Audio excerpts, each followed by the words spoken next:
আমাদের শিক্ষা উপদেষ্টা শিক্ষা উপদেষ্টা সরকারের সেই শিক্ষামন্ত্রীর বেতনটা আবরার সাহেব উনি অঙ্ক জানেন না, উনি 5% বেশি 1% দিতে পারবেন না। উনি কি ওনার বাবার ঘর থেকে টাকা দিবেন নাকি? উনি যেই টাকা অর্জন করেছেন এই পদে এসে ওই টাকার পাই হিসাব আমাদেরকে দিতে হবে। কেন আমার শিক্ষকের গায়ে প্রেস ক্লাবে হাত উঠলো? কেন মিরাজকে অ্যারেস্ট করা হলো? কেন মাহবুব মারা গেল? আপনার তোমাকে সেই জবাব দিতে হবে।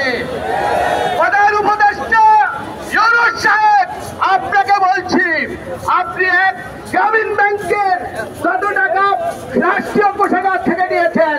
এই টাকা দিয়ে 3 বার আমাদের বাড়ি ভাড়া দেওয়া যায়, ঠিক কিনা? সেই টাকার হিসাবে আপনাকে দিতে হবে। মাননীয় উপদেষ্টা, আপনি অঙ্ক জানেন না, না জানলে আমাদের কাছে অঙ্কের থিসিস করেন না মানুষ আছে, পিএসসি আছে, এমএসসি আছে।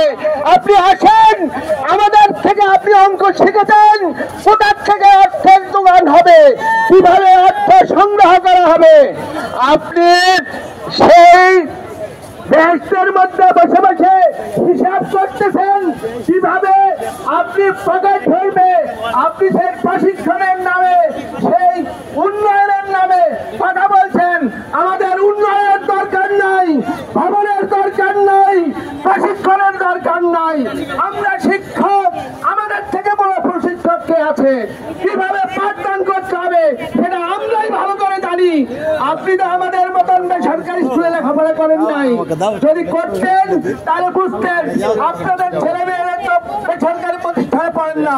তাই আপনাকে আমি অনুরোধ করছি, হয় দাবি মেনে নেন, নয় অনুরোধ মিলেন গদিছে টিপুমনির মতন পালিয়ে যান।